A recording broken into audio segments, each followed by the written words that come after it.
Good morning. I have Saturday.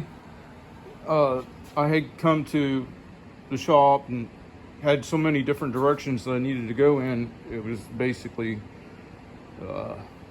analysis paralysis. Trying, that people say prioritize, but man, sometimes it's like there's too many urgent things that. You're dealing with urgent stuff, and then you have to skip important stuff, and you're doing it while you're doing it. But you got to get through it. I've been stuck in that scenario for many decades now, and it's taxing because you never do get to do the smart things because you're having to deal with to get by stuff. Well, today I was fixing to pull this truck out and start at square one, which is basically the core, which is mowing. So the core would have been something I didn't need to think about, so I didn't get just stuck here and walking up and down the hill and moving, trucks and trailers around. And so I was about to pull out the mower or the mow rig out of the shop, unload the mower, dress up blades and everything, get ready for Monday. And then I was checking fluids and stuff and came across where this transmission level dipstick line was broke off. So now I'm welding that up. So as such, I wanted to give a little bit of a video real quick on my take on welding. I never got into the high-end welding stuff, just the arc welding. I do have another one of these that has the DC option too, so I've been told I can get into some other stuff with that. And then I got a little portable, and I got an extra one just like this. So I got 3 of these red box things, but one guy was wanting to buy one today, but he wants it delivered and I don't have time. So anyway, my take on the welding, I'm not real great at it, but if you get into it, just find some stuff to weld on that you just, you got, that you can get some experience. And another thing is I use these lighter rods, the 6011. Oh, let me get the box and let me show you, and then I'll show you how I store them, because I did figure out a way to store the rods that I think is working pretty good for me. Hang on.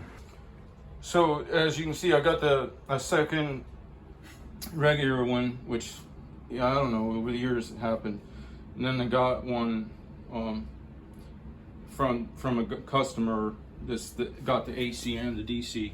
And then as far as the rods, I like these little ones. Here's the thing I've liked doing too, is I put them in this higher end cooler because it's got a good seal and it keeps the moisture out of them. And the ones that I use a lot are these little, no, that's the thicker ones.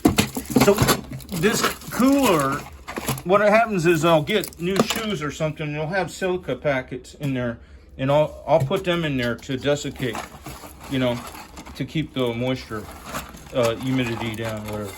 I don't know if that's exactly. Okay, so here's the ones that I like a lot, and I just turn my heat down, but it lets me weld real thin stuff. They're 6011 rod. 330 seconds, 2.4 millimeter diameter. And those, I can get away with welding some pretty lightweight stuff, So I like to do that. Now what I'm also trying to do is, and maybe somebody out there can tell me, I want to try to figure out a way to make these edger blades last longer. I already tried, I don't think you could call it hard facing, because I don't think the chemistry of the alloy of the 6011 rods are designed for hard facing, but I did try running a bead of weld on each end of the edger blades, because I'm needing to change them out almost every day with the stuff that I'm doing. And then if anybody knows what kind of welding rod I could use. Oh, and then I got this other small welder. Where did it go? But it's still just arc welder. So if you have information, then Well, no, wait, it might be more. I haven't even googled it. But anyway, if you have information, preferably I want information on something I can do with just the arc welder that would hard face those blades and give me some longevity. Now, I'm sorry about the video quality.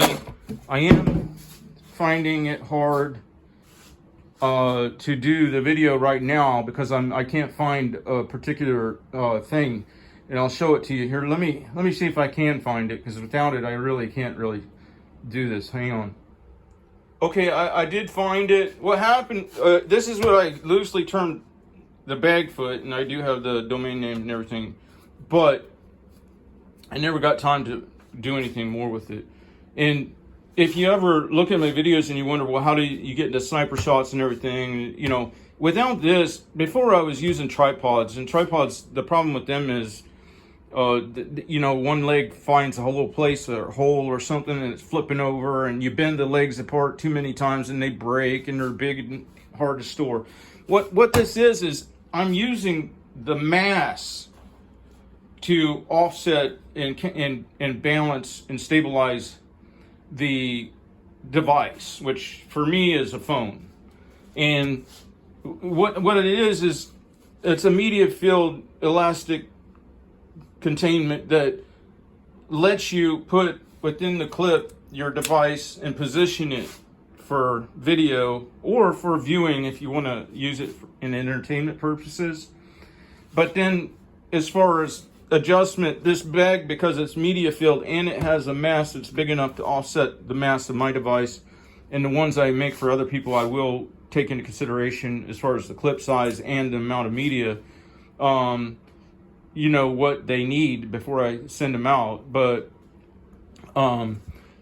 it can contour to various shapes and stuff where it might be set and placed, and then it has a cup up here where once you have it in general position, you can press to get final positioning, to fine tune it, and then off you go. And then when you're, you know, sitting and watching your videos, that can sit on the desk or whatever.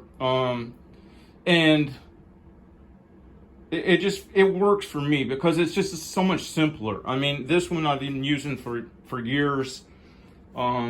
All that other stuff is great. Now, if you need to hide it, all that other stuff is great, except for I've had problems with longevity and you know, it's bulky and things like that. If you need a higher place, I also had a staff and rod that I would shove in the ground if I wanted to get the higher shots. Let me show you what I mean. But so if anybody wants something like this, I got to figure out how to. Oh, here it is. See this rod? I would just stab that in the ground. But when you're out in the field and stuff, you're generally going to find plenty of places. You know, there might be a bucket or something you can tip up, and then you can put your phone or whatever onto the clip, and off you go on videotaping. So anyway, back to the subject at hand. On the welding, I think that if a person just finds a job, and you'll always, if you still have that job around, you'll look back and you'll be like, oh my gosh, I can't believe how bad I was at welding that. But that's the way it goes. You know, you just got to you got to put the time in to get the experience. And then once you do, watch some videos. Of course, that's what YouTube's all about, where we share experience and knowledge and everything. And that's the benefit of it. And where my appreciation of YouTube comes in, I like to see that other people are dealing with the same thing as I am sometimes. And I really like the medical side of it, learning about the environment and how, you know, you can improve your health and everything. And then, of course, you learn about things to avoid so that you don't have health issues. All right, let me get this set up and see if I can't get this welded on.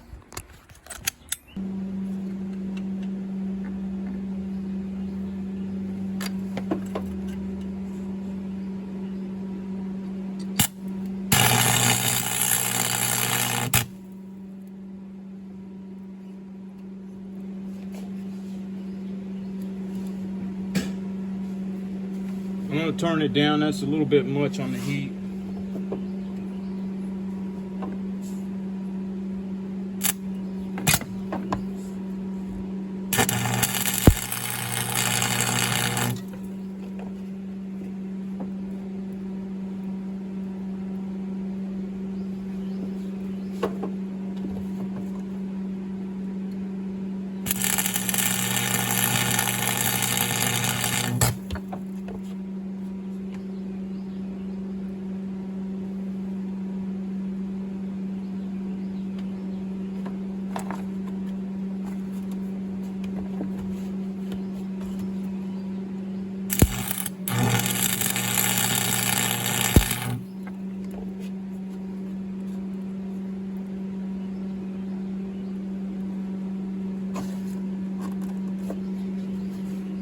I'm gonna, like yesterday's video, I'm gonna quit while I'm ahead right there. That's all it's got to do is hold that tube. Of course, it was welded before, and that was probably their thinking.